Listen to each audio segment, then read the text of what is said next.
product ako i-sell is like makita sa siya sa ubang tao. So murag na siya siya positive impact sa akong business niya. Kana mas nida kung sa to customer na wala na. In what ways has the utilization of Facebook impacted your strategies for promoting and selling a product or services? So kuan kanang na-share positive impact just like I said earlier nga na positive impact mo kanang daghan ako mga customers and besides sa dana murag kanang every time mag-post ko murag ma-share sa gud nila ang mga products sa uban sad so murag feel na ko murag tungod sa Facebook or sa mga sokmed karon mas daghan na ko og mga nabaligya nga products. How has interacting with the target audience on Facebook positively impacted the growth and success of your business?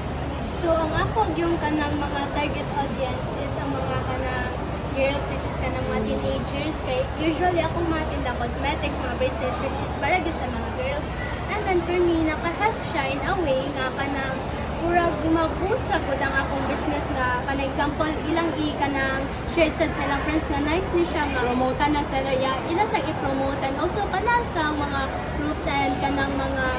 kuan nila mga comments like legit kanang seller something ana oo murag naka-help sa dyan ako nga mas nailagod ang akong products sa mga.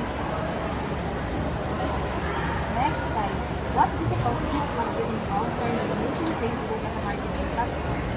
So for me sa ang kanang pinakalisod is kay kanagong naibugon mine or how much tapos every time mo message na ko nila ana na sila mo kanang dili mo reply or mag-ghost ang galit tas naay times nga if mo kanang oo na times na ilang i-cancel tas nasay times nga every time mo chat ko nila kanang kuan dili sila mo response niya something i-ghost ko nila niya every time magmay na sila ana na ko murag mahasel nila ba kay murag ako nagoy magukod something like that. Next, guys, how do these problems impact your overall marketing strategy and business activity?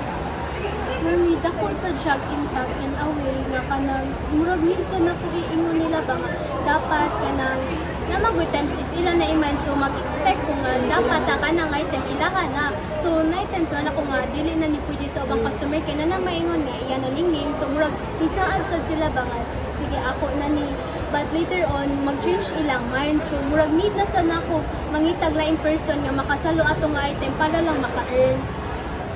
Next, like, could you provide more details about the particular obstacle you encountered in using Facebook for marketing and explain how this obstacle influence your overall marketing strategy and business growth? So for me sa kay namang good times especially karon daghan na online seller tas usually ila i-promote sa Facebook sa other lain nga mga platform tas feel ako na competition which is I know sad nga lisod sa siya sa akong part tapos need nimo mga strategy para lang gyud kanang murag makuha nimong attention sa mga tao ba para oo makanang mapalit or masell ang imong mga kanang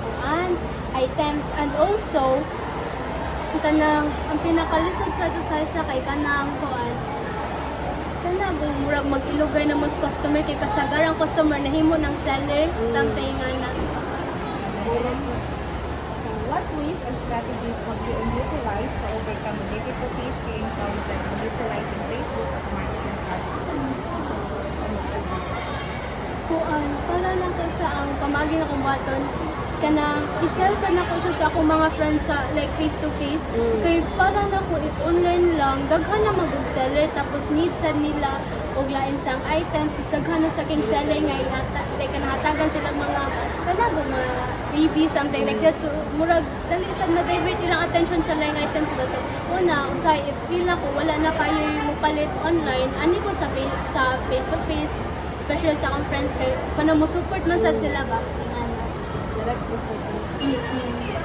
Next, if you need assistance, guidance, or advice from others in addressing the challenges you encountered on Facebook, and if so, how did it? So, naka-help sila every time gunya ka daw na kayo nga feel na ko nga murag nagkanang namang good times nagsalik ko sa business sa kanang Facebook. Oo. Dayon, na times no as in wala jud try sell so murag sige ani lang sa ta down na sa tayong business niya. Later on, mo share ko sa akong mga friends about anang situation tapos kanang di man encourage me nga kanang ayaw ka balaka maokiratan na tapos later on after nila isulti nga na sila mismo murag ka nang mupalit na sad sa ko nga sige mupalit na lang ko ingani not in a way nga kanang kuan good murag ganahan sila makatabang sad nako ba nya murag ila sang murag ibalik ko nila nga akong panang positive perspective na kanang dili pasabot nga walay ni palit kanang down na kayo oo so dapat mo continue hapon ka kay naara may kanang makapansin nga ubang tao sad Patience. Can you recall to describe practical and challenging situation you faced while using Facebook for marketing and explain coping strategies to employ,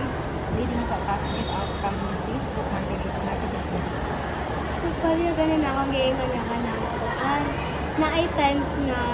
kanang like wala kay mo palit tapos daghan kay competitors tapos daghan kay mga different good strategy para lang yun ma-divert ang attention sa customer. So ako muhatong ana sa kay kanang just like what I said nga sa face to face usahay sad kung dili siya face to face sa online magpa-giveaways ko kay feel na ko in that way murag basin mabalik ang ma-attract na ko ang mga customer para mopalit sad sa akong items which is para na ko effective sad siya kay ang mga tao dali sila dali nimo makuha ilang attention i-feel nila na sila makuha from you something like that. Well, the last. Thank you. Thank you. Uy, yun, pulit sa snow.